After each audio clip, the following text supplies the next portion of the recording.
আমরা চোর ডাকাত নই।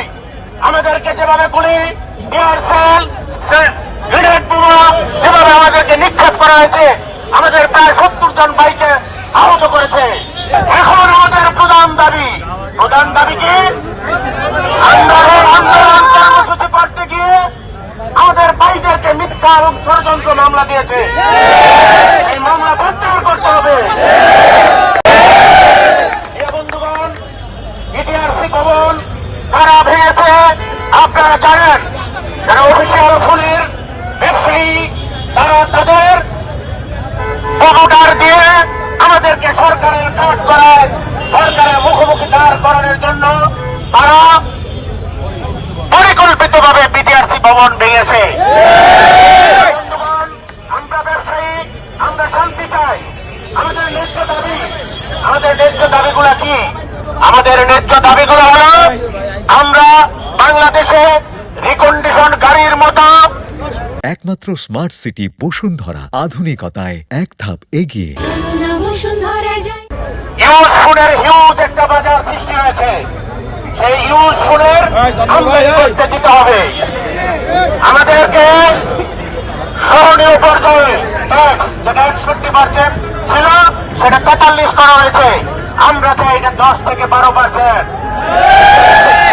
আমাদের দাবি,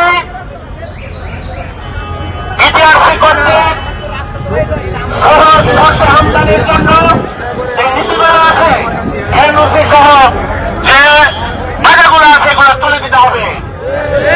এখন আমাদের প্রধান দাবি কি?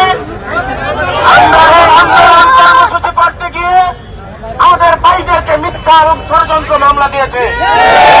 এই মামলা প্রত্যাহার করতে হবে এবং আমাদের ব্যবসায়ী ভাই বন্ধুদেরকে নিঃশর্ত মুক্তি দিতে হবে।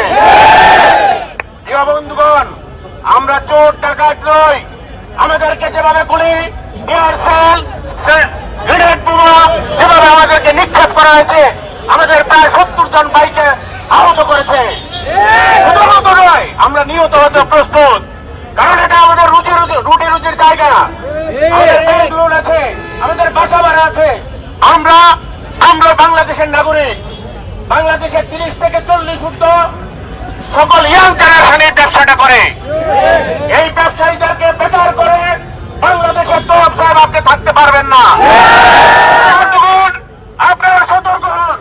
আমাদের যে আন্দোলন কর্মসূচি চলছে, বাংলাদেশের সকল মোবাইল থেকে শুরু করে মোবাইল সংশ্লিষ্ট সকল দোকানপাট বন্ধ থাকবে এবং সরকারের সামনে আমরা অবস্থান কর্মসূচি, মানববন্ধন কর্মসূচি পালন করব। প্রিয় বন্ধুগণ, আমরা শান্তি চাই, আমরা আমাদের অধিকার চাই। আপনারা যারা এখন বাংলাদেশে স্টেক হোল্ডার আছেন, আপনাদেরকে সবিনয় অনুরোধ করতে চাই।